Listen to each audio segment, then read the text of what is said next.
মুসলমানেরা নিজের জীবন পর্যন্ত শাহাদত করে দে, শহীদ করে দে, শাহাদাতের তামান্না পেশ করবে, তারপরে এই কোরআন থেকে কখনো বিচ্ছিন্ন হবে না, হবে না, হবে না।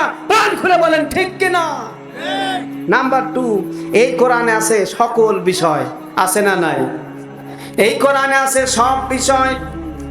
আমার প্রিয় ভাইয়েরা, এই কোরআনে আছে সমাজের কথা, এই কোরআনে আছে রাষ্ট্রের কথা, এই কোরআনে আছে সকল ধরনের রীতি, সকল রাজনীতি আছে, সমাজনীতি আছে, অর্থনীতি আছে না নাই? কোরআনে এমন কোনো বিষয় নাই যে বিষয়টা আল্লাহ মাপ, যে বিষয়টা আল্লাহ বাদ দিয়েছেন। রব্বুল আলামিন বলেন মা ফাররাতুনা ফিল কিতাবি মিন শাইইন। কোরআনে এমন কোনো বিষয় নাই, আল্লাহ বলেন, যে বিষয় আমি ধরি নাই। সকল বিষয় কোরআনে আছে। রব্বুল আলামিন বলেন ওয়া নাযালনা আলাইহি